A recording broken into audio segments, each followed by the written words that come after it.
ওদেরই এক গোষ্ঠীকে মারবো বলে অস্ত্র শস্ত্র নিয়ে ঘুরে বেড়াচ্ছে। আমাদেরকে মারতে হবে না, নিজেরাই বাঙালি করে মরবে। সারা বাংলায় আজকে বারুদের উপর দাঁড়িয়ে আছে তৃণমূল কংগ্রেস বা সারা বাংলাটা তৃণমূল কংগ্রেসের নেত্রীর ভুলে। তিনি ভেবেছিলেন যে টিএমএসপি বা ওসি ভিডিওরা আমার দলকে শক্তিশালী করবে, কিন্তু ওরা জানে না যে সরকারি কর্মচারী যখন যারা ক্ষমতায় থাকে তাদের হয়ে যায় এরা হচ্ছে গিরগিটি। এরা যখন যে ক্ষমতা আসবে এরা সঙ্গে সঙ্গে পরিবর্তন হয়ে যাবে। এরা মমতার জানা ছিল না বলেই আজকে মমতার পতন অনিবার্য। আজ মমতার ভুলের জন্যই বিজেপির মতো সাম্প্রদায়িক দল 18 লোকসভায় সিট পেয়ে গেল শুধু মেরুকরণের রাজনীতি করতে গিয়ে। তার প্রমাণ মুর্শিদাবাদ যার আছে তাকে দিলাম। যারা এখানে কেউ নেই দলীয় নৌকা তারা প্রোগ্রাম হচ্ছে। আপনারা ভালোভাবে জানেন যে নির্দল প্রার্থী 5 সিটে দাঁড়িয়েছিল, অজিত চৌধুরীর দোয়ায় পরিচিতি লাভ করেছিল। সেই বেইমান কারপানির লোভে চলে গেল তৃণমূলে। মমতার বেরুকরণের রাজনীতিতে পাস করে গেল আবুতাহের খান। আজ তার পরিণতিটা দেখুন আনন্দবাজার পত্রিকা খুলে দেখুন কোন জায়গায় যাচ্ছে ও আজকে। পাশাপাশি খলিলুর রহমান পরিবারী যারা ব্রিটিশ শ্রমিককে শোষণ করে সে আজকে ভাই সাহেবদের ভোটে এমপি হয়ে গেল। লাভ কিছু হলো? কোন লাভ হলো? আর যদি মমতা সত্যি মুর্শিদাবাদের মানুষকে ভালোবাসত তাহলে একটা ক্যাবিনেট মন্ত্রী দিত, হাফ প্যান্ট মন্ত্রী দিত না চাকরিতে, যেখানে বীরভূমের মতো জায়গায় দুটো ক্যাবিনেট মিনিস্টার চন্দ্রনাথ সিং আর আশিস ব্যানার্জি, সেখানে কেন মুর্শিদাবাদ জেলায় হাফ প্যান্ট মন্ত্রী মাত্র একটা চাকরি, সে আমার দুই মালিক দিয়েছে কোন দপ্তর? শ্রম দপ্তর। মাছ আগলাতে দিয়েছে বিড়ালকে। ও তো নিজেই বিড়ি মালিক, ও তো বিড়ি শ্রমিকদেরকে শোষণ করে, তাকে দিয়েছে শ্রম দপ্তরের রাষ্ট্রমন্ত্রী। কি হাল পশ্চিমা মুর্শিদাবাদ জেলায় ভাবতে পারছেন তো? আমার নেতা অজিত চৌধুরী হাজার হাজার মাইল পদযাত্রা করে প্রণব বাবুর মতো নেতা তিনি আক্ষেপ করে বলতেন যে আমি ভারতবর্ষে আমার তীক্ষ্ণ মেধার জন্য আমি সরকারের দ্বিতীয়, আমি কবে দ্বিতীয়, কিন্তু আমার আক্ষেপ আমি জীবনে সাধারণ মানুষের দ্বারা নির্বাচিত হতে পারিনি। এই যে অজিত চৌধুরী আগামী দিনে 2021 সালে চিফ মিনিস্টার ওয়েস্ট বেঙ্গল লিখে রাখো যে অজিত চৌধুরী চিফ মিনিস্টার হচ্ছে। সারা উঠে গেছে সারা বাংলায় যে অজিত চৌধুরীকে সিএম চাই। একবার পরিবর্তন তৈরি হচ্ছে নিচুতলা থেকে, গ্রাসরুট লেভেল থেকে। এমনি হয়নি। অজিত চৌধুরী গঙ্গাবদ্ধ ভবনে প্রণব বাবুর মতো নেতাকে যেখানে 1972 সালে ইন্দিরা গান্ধী ভারতবর্ষে প্রায় 300 ভোট সিট নিয়ে ক্ষমতায় এসেছিলেন, তখনও কিন্তু 3টে সিট মুর্শিদাবাদ জেলায় জিতেনি। যখন ইন্দিরা গান্ধী মারা গেলেন 16টা সিট পেয়েছিলেন লোকসভায় পশ্চিমবাংলায়, তখনও 3টে সিট মুর্শিদাবাদ জেলায় জিতেনি। যখন বামফ্রন্টের অত্যাচার মিথ্যা খুনের আসামি করে অজিত চৌধুরীকে দিল্লি থেকে ধরে নিয়ে এলো বামফ্রন্টের মুখ্যমন্ত্রী, সিপিএমের মুখ্যমন্ত্রী এই বেইমান কেরামন্ত সিং, যে মমতার এখন ভাই, এখানে এসপি ছিল, বেকসুর খালাস হয়ে গেল অজিত চৌধুরী। কিন্তু লক্ষ্য করে দেখেছি যে সেদিন আমরা দেখেছিলাম যে 72 সালেও সিদ্ধার্থ বাবু এখানকার মুখ্যমন্ত্রী হয়েছিলেন সত্তর সাহেবের নেতৃত্বে, বাংলায় ক্ষমতায় এসেছিলাম কারণ তিনি প্রদেশ কংগ্রেস সভাপতি ছিলেন। তখনও কিন্তু সিট জেতে নেই। কিন্তু বামফ্রন্টের এত অত্যাচার সত্ত্বেও প্রতিকূল অবস্থার মধ্যে অজিত চৌধুরী বলেছিলেন সোনিয়া ম্যাডামকে যে ম্যাডাম আমি মানুষের পালস বুঝি, যেমন ডাক্তার হাতের পালস বুঝে বলে দেয় যে কি পর্যায়ে আছে, কেমন তার প্রেসার, কেমন তার হার্টবিট। অজিত চৌধুরী পালস বুঝে বুঝতে পারে বাংলার হার্টবিট কি। হার্টবিট বলে দিচ্ছে 21 সালে অজিত চৌধুরী মুখ্যমন্ত্রী। আর যদি হার্টবিট বুঝতে না পারতো অজিত চৌধুরী, তাহলে কেন বলেন যে মুর্শিদাবাদ জেলায় 3 লোকসভা সিট কংগ্রেসের নেতৃত্বে নেতৃত্বে অজিত চৌধুরীর নেতৃত্বে জিতে গেলাম। মতো নেতা আমাদেরকে কংগ্রেস পার্টি অফিসে বলছেন অজিত ছিল বলে আজকে আমি লোকসভার নেতা হতে পেরেছি, এটাই তো আমাদের কাছে বিরাট করবে। তাই राज का इंसान तो क्या होता है, वही होता है जो मंजूर खुदा होता है। इंसान राज चाहिए बड़ा बुझे आशा আল্লাহ বা ভগবান যেটা মঞ্জুর করবে সেটা হবে। অজিত চৌধুরী মুখ্যমন্ত্রী হবে। তাই যদি না হতো তাহলে মধ্যবিত্ত ঘরের সন্তান অজিত চৌধুরী, ভাবতে পারেন ছোট বোন 20 বছরের মনীষা বাল্মীকি, তাকে 4 জন বিজেপির নেতার ছেলে উচ্চ পদে দলিত সম্প্রদায়ের মেয়েটাকে ধর্ষণ করে শেষ করে দিল। প্রমাণের জন্য তার দেহ পর্যন্ত আন্তর্জাতিক পুলিশ পুড়িয়ে দিল। কিন্তু ধর্মের কাল বাতাসে হলে মুর্শিদাবাদের ছেলেদের, বহরমপুরের ছেলেদের কতটা গর্ববোধ করি বলুন তো। যখন আদিত্যনাথ সরকার প্রথমে ঢুকতে দিল না, রাহুলজিকে তার পুলিশ ধাক্কা মেরে ফেলে দিল। পরবর্তী পর্যায়ে উত্তর প্রতিবাদ সারা ভারতবর্ষে সারা পৃথিবীতে বাধ্য হল মোদী সরকার যোগী সরকারকে বলতে যে রাহুলকে যেতে দাও।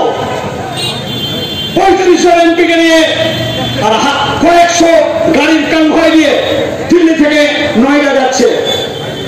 গাড়ি আটকে দিল, বললো মাত্র 5 জন এলাও, একটা গাড়ি যাবে। প্রিয়াঙ্কা গান্ধী গাড়ি ড্রাইভ করছে, পাঁচকে রাহুল গান্ধী বসে, আর পেছনে বসে কে আমাদের নেতা অজিত চৌধুরী। এটা কি কম সফল? যে ভারতবর্ষে আগামী দিনে কংগ্রেস ক্ষমতায় আসছে, যা প্রাইম মিনিস্টার হবে রাহুল গান্ধী, চিফ মিনিস্টার হবে অজিত চৌধুরী, সে অজিত চৌধুরী রাহুল গান্ধীর গাড়িতে বসে, এটা কল্পনার বাইরে আমাদের, যেটা কোনদিন ভাবতে পারি না। যেমন ভাবতে পারি না মুর্শিদাবাদের ইতিহাস আগামী এটা ভুল রাখা হবে। মুর্শিদাবাদে প্রথম এবং শেষ পরে একজনই হয়েছে। কেন্দ্রীয় মন্ত্রী কে ছিলেন? জল জল করে স্বর্ণাক্ষরে লেখা থাকবে অভিনন্দন চৌধুরী। কারণ এর আগে কোনদিন কেন্দ্রীয় মন্ত্রী মুর্শিদাবাদ থেকে হয়নি অজিত চৌধুরী ছাড়া। ভবিষ্যৎ হবে কিনা সন্দেহ, অজিত চৌধুরী ছাড়া। এটাই তো আমার কাছে বিরাট করবে, তাই না? তাই শেষ পর্যায়ে আসছি, কারণ আমি জলঙ্গি যাব, সেখানে রক্তদান শিবির আছেন।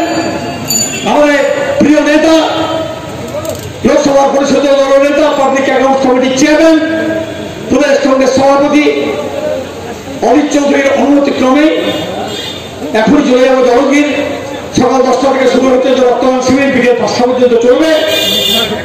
শুধু এইটুকু বলতে চাই যে জওহরলাল নেহরু মন্ত্রিসভায় সরকার প্যানেল যেমন জীবন্ত কিংবদন্তি ছিলেন, তিনি ছিলেন বলেই ভারতবর্ষ টুকরো টুকরো হয়ে যায়নি।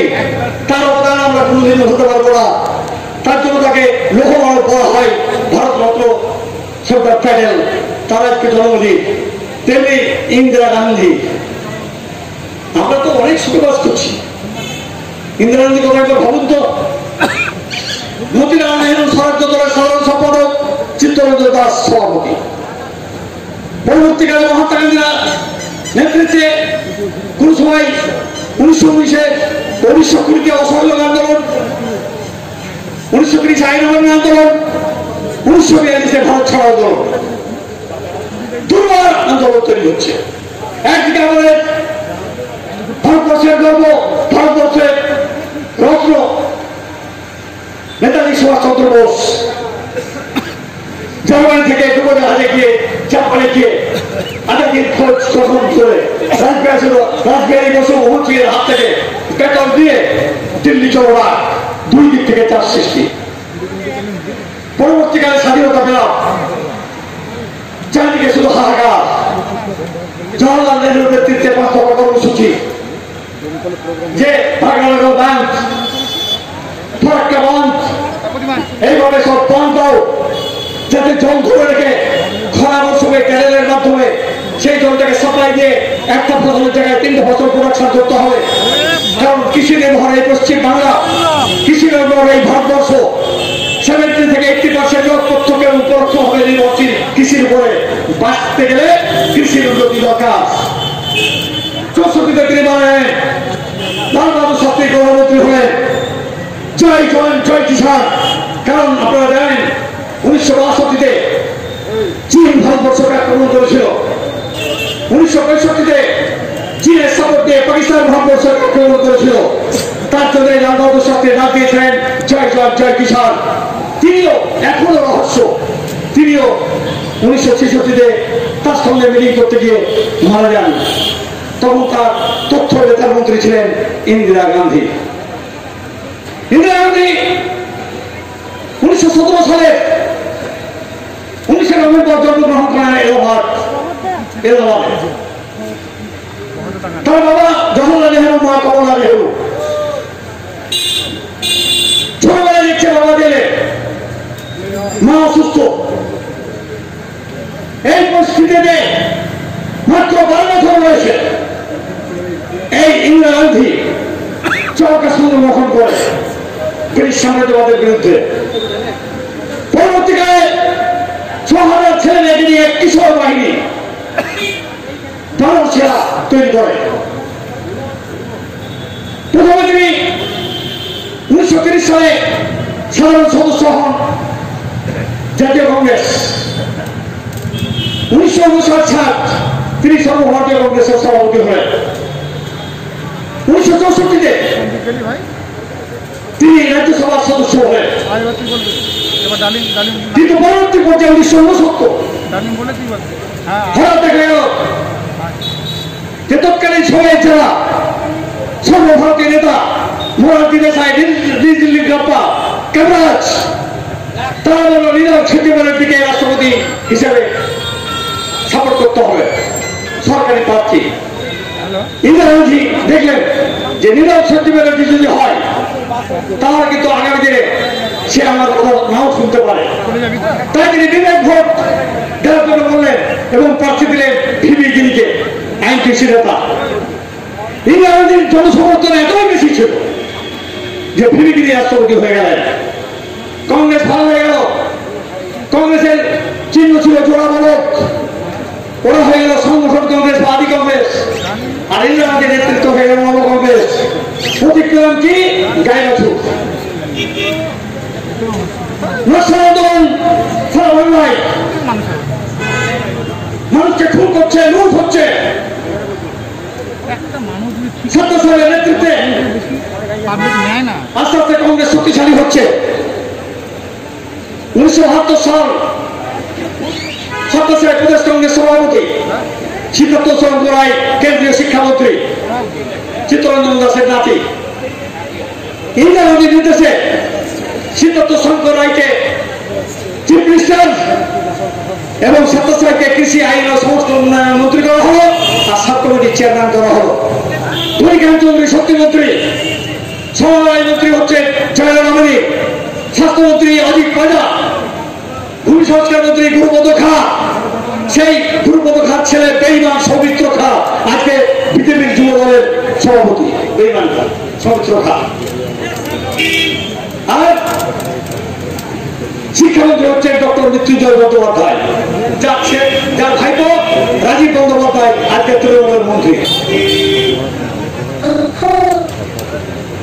চারিদিকে উন্নয়ন ইন্দিরা গান্ধীর নেতৃত্বে। দুর্ভাগ্যবশত সেই যে বলেছিলাম যে সিরাজউদ্দৌলার বিরুদ্ধে সেই খসিদি বেগম, সেই জগৎ শেখ রায়দুল্লাহ, অমিচান, ইয়া লতিফ খান, এখানেও দেখা গেল বেঈমান বিশ্বনাথ প্রতাপ সিং থেকে আরম্ভ করে আবার বিরোধিতা শুরু করলো। তৎকালীন সময়ে অবশ্য বিশ্বনাথ প্রতাপ সিং ততটা না হলো, জয়প্রকাশ নারায়ণ সেই সময় বেশি বিরোধিতা শুরু করেছিল মোরারজি দেশাইকে সঙ্গে নিয়ে। পরবর্তীকালে আমরা দেখেছি সিপিএম পার্টির নেতৃত্ব, বামফ্রন্টের নেতৃত্ব এবং বিজেপির নেতৃত্বকে নিয়ে ওরা বিক্রি করেছে কি করে হারানো যায় ইন্দিরা গান্ধীকে। 77 সালে ইন্দিরা গান্ধী হারলেন, সঞ্জয় গান্ধী হারলেন।